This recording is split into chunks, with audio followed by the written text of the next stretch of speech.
What is going on, everybody? And welcome back to the KellyCast, take 475. And that's just today, guys. That's just today. Yeah, the numbers just get bigger. It gets bigger and bigger. Like the Mike McDaniel post you showed me on Facebook the other day. Oh my God, it was hilarious. It's bigger. If you're doing your job. If you're doing your job. But we want to welcome you guys into another video here as we examine week 17 of the 2023 NFL season. If you want to see the other predictions for this week's games, please check us out on Facebook with the KellyCast Cruise predictions as well. As Mike mentioned, the number of people get larger and larger every single week. How does it feel to go up against the clan of all different kinds of people, Mike? Sorry, I was yawning. I'm enjoying it. I was getting boring with just you beating you all week, so I'm looking forward to the competition. I got to be awake more to kick your ass in Madden to knock you down a few pegs. But yes, we love the support, the comments, whether you're a Texans fan, a Steelers fan, a Jets fan, a Dolphins fan. We don't care. Comment down below who you think is going to win. We love the interactiveness of that and hearing everybody's opinion. Like, Bills Mafia gets a bad rep for being the kind of fans who are similar to Cowboys fans in a way. Win lots of Darwin awards, right? Jumping through fire lit tables. That's not what I was going at. Okay. I was more going at the stigma of like beating other fans up. Similar to what the Eagles fans do. The Bills fans have done that on a few occasions that I've seen firsthand. We're not like that. Myself and Mike are eager to read your guys' opinions, your guys' takes. Maybe we should do like a hot takes video. I think that'd be a really fun idea. Examining the KellyCast crew, yours and mine, and do like hot takes. I think that'd be really fun. We'll bookmark that. But today, Mike, it's Bears and Packers. And after further review, the ruling on the field does stand. The Chicago Bears were eliminated from playoff contention just last week. Meanwhile, the Packers can still get in. You have mentioned Jordan Love as a roller coaster this year. Mm-hmm. Did you know that his stats this year on the Green Bay Packers would be the best ever for a Chicago Bears quarterback in their history?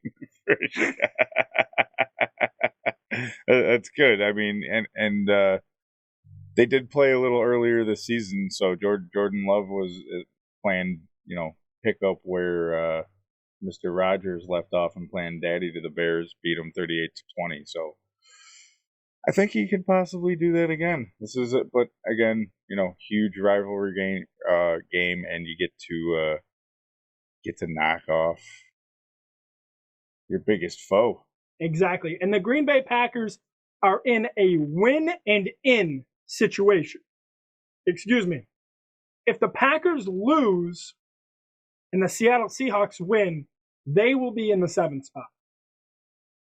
The Packers win, it's theirs. The other spot up in the NFC is the 4th spot, which is the NFC South, the worst division in all of football, which could still be the Saints, the Bucks, or the Falcons. That has yet to be decided based on the Week 17 matchups. Any of those three could be in the playoffs. They're all like 3-79, right? Yeah, close to it. Close to it. The record is 8-8 for the division lead in the NFC South. So the Buccaneers currently have it. They're facing the Carolina Panthers. Shouldn't be too tall of a task. They win. They keep their spot. They're in the playoffs. You got to beat Carolina, though, who's a young team, exactly eliminated from the playoffs, nothing to lose. And the Saints and the Falcons play against each other. So the winner of that, if the Bucks lose, would be in. So that's what we have in the NFC. This matchup's interesting to me, though, Mike. The Bears and Packers, still questions over Justin Fields. He has played good as of late. I wonder what's going to happen because I'm hearing the head coach is going to stay. Mm-hmm. And if the head coach stays and all the coaches stay, I would expect them to keep Fields going into next year. That's just my thoughts. Maybe not, but that's where I'm at right now. I saw a crazy meme that said that the Bears could get more than what Carolina got for Justin Fields right now in the first round pick. That they can pick up a package a lot. Like what the Panthers gave up? Yeah, than what the Panthers gave up. That they can get a king's ransom for a package like that. For Justin Fields or for the number 1 pick? Fields and the number 1 pick. Well, so, you can't trade both away. Why wouldn't you? If it depends, if you can get a proven quarterback, somebody who's looking. No one's going to give you somebody who nothing's ever. What I mean, Mike, is I think you mean for the number 1 overall pick, they can get a king's ransom. That being because the number 1 quarterback that's going to be drafted first overall is Caleb Williams, and he is being touted as Mahomes-like. Like, this guy is like generational type of talent. So I think that's what you mean. In going for the number 1 pick, they can get a lot, but you have to believe in Justin Fields, and I just don't know. I'm so 50-50 on it. And if you're 50-50, I think the smart move is take the guy that you believe in more. If you believe in Justin Fields, okay, trade that number 1 overall pick and work on your team. But if you don't think he's your guy, then take Caleb Williams. At this point in the game, I don't think he's their guy. But it doesn't matter what you think. That's true. That's true. It only matters what I think on this show. So yeah, sometimes. On the show. Just sometimes. It doesn't matter. It doesn't matter what you think. Insert the Rock clip right there. Tell you what I think. It doesn't matter what you think.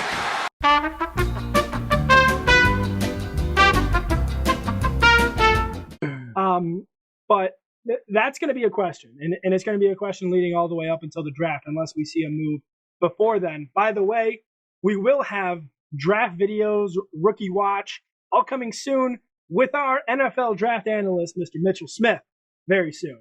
He's going to be coming over in a couple weeks. We're going to be filming some stuff to get you guys ready for draft season, and me and you, because me and Mike don't really pay that much attention to college football at all. Up until the Super Bowl is over is when we kind of start knowing some of the names, not even all. I won't even give us that much credit. I usually leave it up to him, so what little we know is because of him. So he does his homework every night, 9 o'clock. He gets his homework done. Before, a couple hours before. I'm that kid. I'm the kid that's getting his math homework done in lunch. Food hanging out of his mouth, exactly that kind of situation.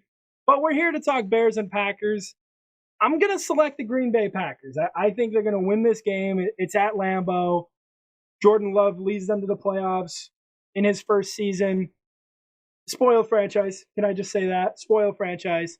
And I trust them more than the Chicago Bears at this point. I will say the Bears have been playing really good football as of late, so do watch out for that. They have been playing really good football as of late, but the Green Bay Packers have been playing pretty decent, especially at home. So I'm definitely taking the Green Bay Packers in this one.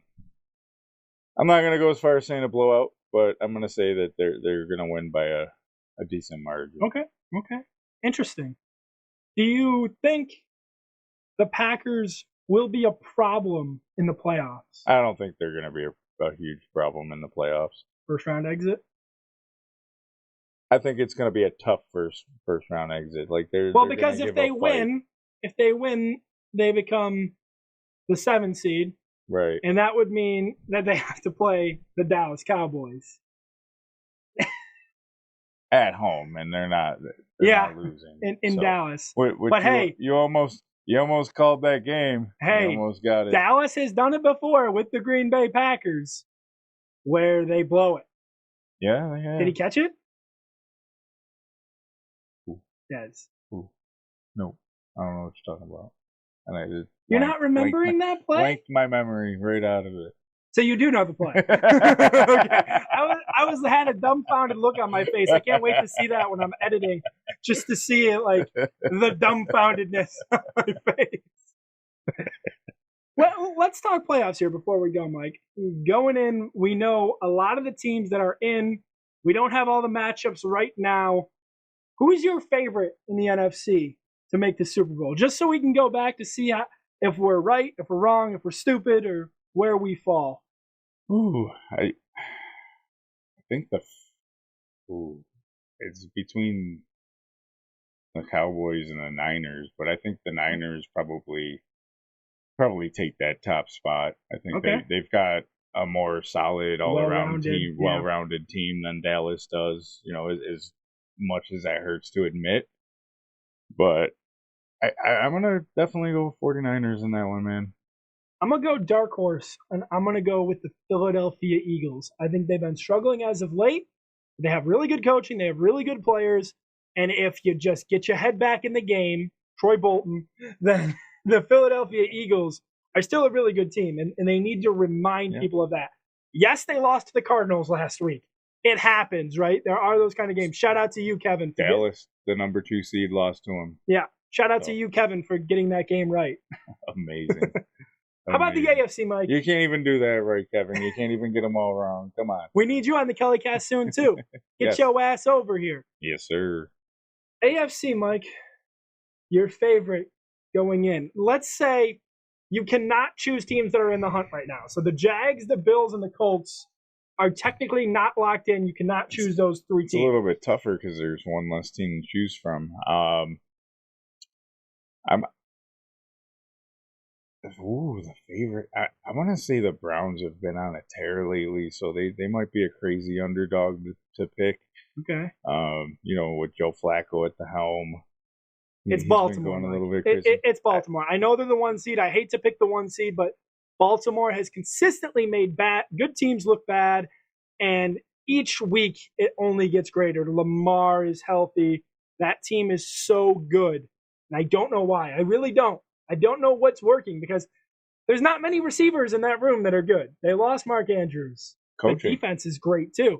So maybe that's what it is. But I think that this year's playoffs is going to be loaded. I remember last year we were watching the games and it was like, there were kind of a lot of injuries going on, especially with the 49ers in that game. Purdy gets hurt. Their backup gets hurt. They end up, getting stomped out. So hopefully we have a better watch this year in 2023. Hopefully the Bills are in it and they go on to win the Lombardi Trophy for the first time ever.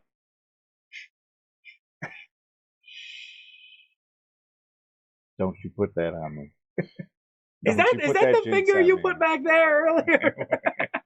Did it smell funny? Did it smell funny? It probably was.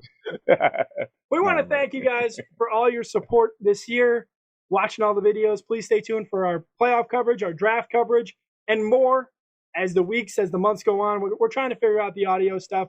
We really don't understand. If anybody knows audio stuff, please let us know in the comments. We could use the help. We use OBS to record, and that's where we're finding most of the difficulties to be is in OBS. So if anybody has any news on that, please let us know. But we want to thank you again. Leave a like. It helps the channel greatly. Share, subscribe. Find us on all social media channels at the KellyCast. And we'll be seeing you on Sunday for the pregame show, Buffalo Bills and Miami Dolphins, Sunday Night Football. Excited to bring it to you. If you didn't see the injury report for the Miami Dolphins, you got another thing coming. We'll see you guys next time.